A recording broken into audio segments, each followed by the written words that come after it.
Disney Dreamlight Valley officially releases December 5th, tomorrow, and along with it we're getting a paid expansion pass, a Rift in Time, and a big update. The Pumpkin King returns. And they just released the patch notes for the update, so we're gonna go through those, see everything that they're telling us in here. Usually this is where we can find a few more secrets, a few more things, and the list of bug fixes just in case you've been having issues with the game. We did also go over an extensive blog post just about the expansion pass on stream. So this is new information that just came out today, the day before the update. So it says, hey Valley Villagers, it's Patch Notes Day. We've got a lot of exciting new content and bug fixes to share with you. The Pumpkin King Returns update, that is our new official name for the update on the base game, marks the end of early access for Disney Dreamlight Valley, but we're not slowing down on sharing free updates filled with exciting content. The Master of Fright himself, Jack Skellington, can't wait to ring in the holidays with you, so keep an eye out for signs of him around your village. Previously, they told us to look for signs of him in the moodiest biome, so we were thinking probably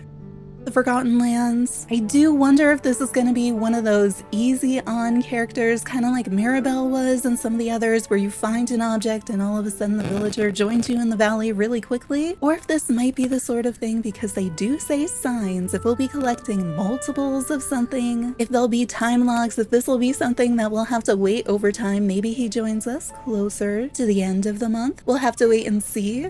We'll definitely be checking that out on stream tomorrow. We're also excited to bring a touch of frosty fun to your valley with our new Royal Winter Star Path. Royal Winter Star Path. Previously, we only referred to this as the Winter Star Path. They say featuring iconic dream styles for Belle and Ariel, and more exciting cozy additions. So we did know, we've seen the dream style for Belle. That was in the showcase before, and they told us princesses would be getting dream styles. Now we know Ariel is getting a dream style as well. I'm assuming this is going to be a walking around dream style, although I'm really curious what a winter mermaid would look like in a dream style. They say they're also introducing new quality of life features and bug fixes. I'm excited to see what those quality of life features are going to be, because some of those type of updates in the past have been amongst my favorite. So new content and improvements to get ready to welcome the Pumpkin King to our valley. Jack Skellington arrives with new quests, new items that'll bring excitement of Nightmare Before Christmas to your village. So he is arriving as a resident. We will have the friendship quests. I wonder what his friendship items will be, because we do already have quite a few Nightmare Before Christmas things in the game from the past Star Path, and we have a Jack outfit, and we have a Sally outfit, and a Noogie Boogie outfit, and we have a Fox version of Zero already. So do you think actual Zero will be coming with Jack? Do we think other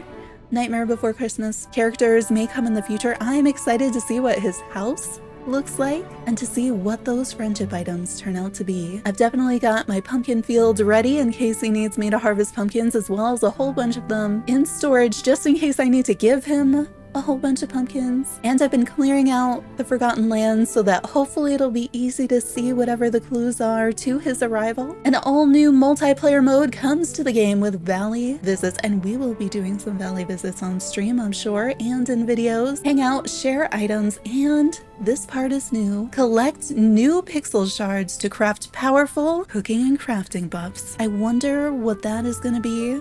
I wonder how we're gonna get these pixel shards. If it'll be sort of like the multiplayer friendship levels in Hello Kitty, if you'll get them automatically for a number of visits, if you need to do certain tasks together, if they'll be quest related, and what are these cooking and crafting buffs going to be? Will it be making your meals last longer so that you can maintain that golden energy? Will it finally give us a way to do multi-cooking? We already have multi-crafting, so maybe you'll craft extras. I could see this being a way for us to get extras when cooking and crafting, kind of the way that our valley villagers give us extras when we're farming or mining. Maybe our friends can do the same with cooking and crafting, just like Hello Kitty does in that game. Make your valley into a royal winter wonderland with the Royal Winter Star Path. I do wonder what other royal things will be in there with the Winter Star Path. Explore new optional items in the premium shop for a limited time. So there will be limited time new premium shop items. Complete new weekly Dream Snaps challenges to show off your unique style and win moonstones. So Dream Snaps is continuing. They say they will be giving us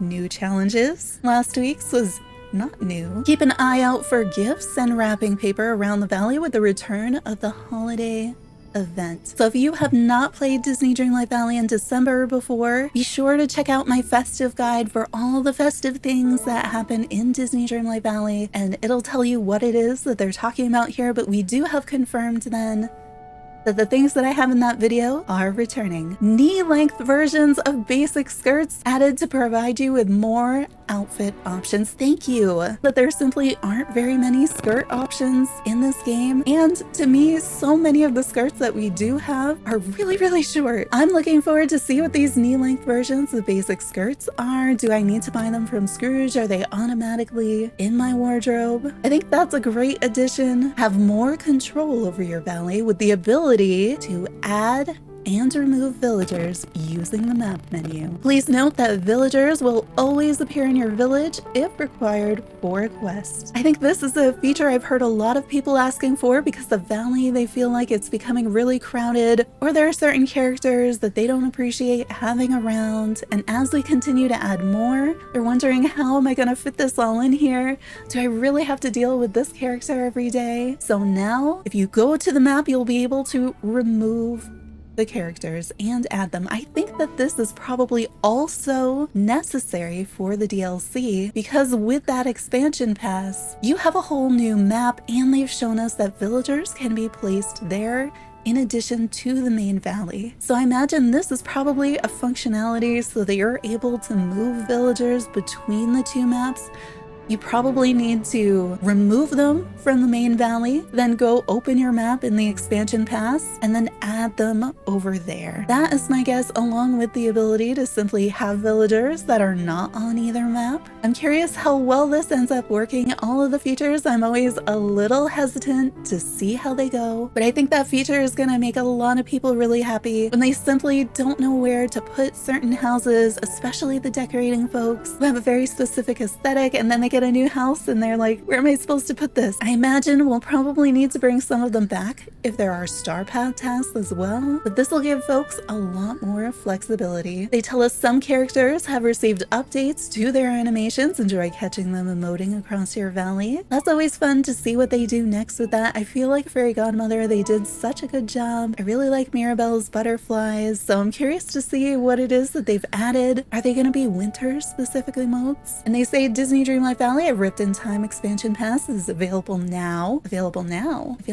We'll have to go see. Offering the first of 3 epic acts. And that is stuff that we've seen a ton of information from the blog post and the showcase. We are the day before and we have not been able to pre-order this yet. I still don't see it on the eShop. I'll have to check again. But hopefully this should mean that you should finally be able to buy it somewhere. I just haven't seen it yet. Then we have a section on top bug fixes and changes. Disney's Beauty and the Beast, Frozen, Mickey and Friends, and Moana furniture collections feature small changes in color and shape, all aimed at creating a more cohesive and unified look. Interesting. Goofy's signature hat is now more iconically Goofy. It has been sized up to match his own hat in-game, adjusted hem length of crop tops to match the length of the Heart of Tafiti camisole. I can't think of which one of those is longer or shorter, or why we might be doing that. Minnie's dinner party gown, the hem has been lengthened. They roughed up Ralph's sturdy overalls by removing the patches and adding signs of wear and tear. The Mickey Mouse patch jean jacket, the back patch has been adjusted.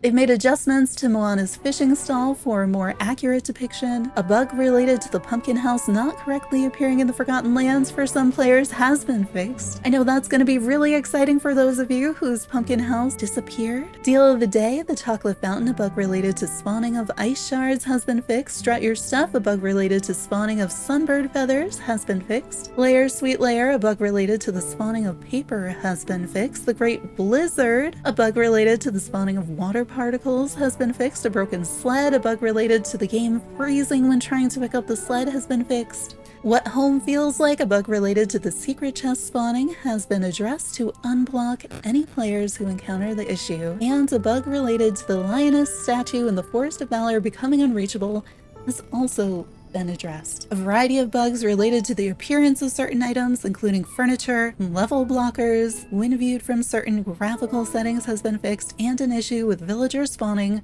too close to each other causing graphical issues has also been fixed. And then they have a link to their Trello tracker, which is how you can see which bugs they're aware of, which ones they're working on, which ones they think they fixed. So if any of those pertain to you, I'm sure that this is a very exciting list. It looks like on the eShop you still cannot pre-order a Rift in Time. Remember, today is your very last day to work with the Avatar Designer tool, so if you're new to the game, that'll give you a way to create your character ahead of time and bring in any of the clothing items you may want. I don't see the expansion pass on Steam yet either. In case you missed the live stream, we do have that where we discuss in detail everything that was in the Rift in Time blog post that gave us more information. But the main things we found out about the expansion pass in that post, instead of night thorns or dealing with time anomalies, in order to enter the expansion pass areas, we're gonna have to first talk to Merlin and uncover a new magical area in the castle that'll grant us access to this land that's been lost to time. They let us know we will be building stalls for Goofy, new recipes with Remy. We did see a building that looked like a second restaurant, and we're going to have a second shop with Scrooge. And so keeping those things in mind, we added up all the costs. And so if the costs were the same as they are in the base game, if we look at 3 stalls for 3 different biomes, 3 wells, a fully upgraded Scrooge's shop, and a fully upgraded restaurant, you're looking at more than 200,000 coins, pretty close to 300,000. So if you're thinking about getting a head start on that, keep that in mind as you're spending your coins. We don't know yet if it's even going to use the same currency, let alone the same costs, and then there will also be the cost of the 3 different villager houses. They tell us instead of night thorns, we're going to have time rifts and swirling sands, and they remind us that there will be nooks and crannies to explore. They say that we'll have to breathe new life into a marketplace by either rebuilding it or moving over villager homes,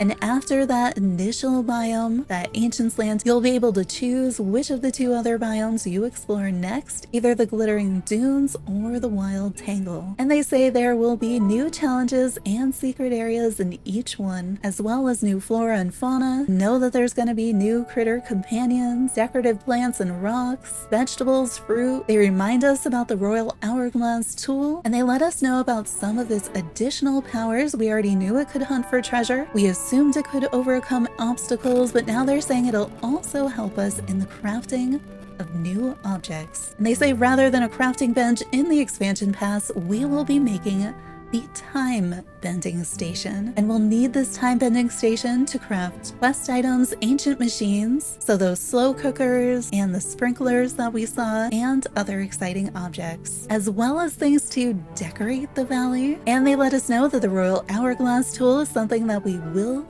have to upgrade, so we'll need to visit it from time to time. They say that the ancient machines increase efficiency to cook faster and automate gardening and other tasks, so I'm curious to see what those are. They remind us that Eve, Rapunzel, and Gaston will be joining us, that we'll need to make friends with Eve and get her to trust us, so probably leveling up friendship with Eve in order to access the hourglass. And Eve's quest begins by finally reuniting her with Wally. So if you're early game, you're trying to decide which of those 3 realms to open, and you really want to get to the expansion pass, it sounds like Wally is going to be key to you getting this new royal tool. So I would definitely make sure to have Wally ready. Now this next part, they do say that you'll discover Rapunzel and a very thirsty Gaston, help one rediscover their love for painting, treat the other to a non-egg based meal. Doing so will gain you another 2 companions for the journey ahead. Now I'm assuming when they say 2 new companions, they mean Gaston and Rapunzel, because we have seen them joining you on the quest in the expansion pass, although you could potentially read this as maybe meaning Pascal and another animal companion, but I definitely read it as being just unlocking those 2 characters. And they remind us that the other 2 parts of the expansion pass releasing in 2024 have additional villager stories and surprises. They remind us about the mini game Scramble Coin to strengthen your friendships with your favorite villagers. So I wonder if we'll be seeing a higher higher friendship cap because of this, or a secondary friendship scale, or if we could use this to level up friendship with the new characters if you've already leveled up friendship with everybody else. But they let us know that there's a wide range of Disney and Pixar characters as game pieces, and you can discover and craft new game pieces with their own attributes and abilities using the time bending station. So I wonder, maybe if you play with other villagers, they'll give you the crafting plans for their character piece or something like that. And then the thing that was kind of the biggest for us, if you remember back to the Choco Croc and whether you got it or not, we have something similar happening now. Bonus rewards for early adopters. If you get the expansion pass of Rift in Time and check your in-game mailbox between December 5th and December 12th, so only the first week after launch starting tomorrow, you'll be able to claim 2 exclusive bonuses: a Jester monkey, so that's an animal companion with a special outfit that you would only be able to get if you got the expansion pass and checked your in-game mailbox during this first week, and you'll also get a royal costume. We have not seen pictures of either of these yet. Additionally, all players, whether you have the expansion pass or not, who check their in-game mailbox between December 5th and the 19th, so for this one you have 2 weeks, will be able to claim 2 more exclusives: a Dreamlight gaming chair and a Dreamlight Valley savior jacket. Again, we haven't seen pictures of these yet, but if you were thinking about playing this, if you were thinking about getting the expansion pass, and you're a collector, these things may make the difference for you. We still don't have any update to the promotional artwork, so we're not sure what that loading screen will look like if you don't have the expansion pass. Probably something with Jack on it. Hopefully this helps you have a better idea of what's coming tomorrow. We will be streaming the update all day, going through the new things, and probably for the rest of the week. I anticipate there being video guides as well, so be sure to subscribe for more Disney Dreamlight Valley content. Hoping to check it out, both the latest stuff, I fully up-to-date save, and checking out the new Apple Arcade version. So turn on notifications to find out the next time we go live. It's probably going to be tonight and then again tomorrow. Hope to see you there.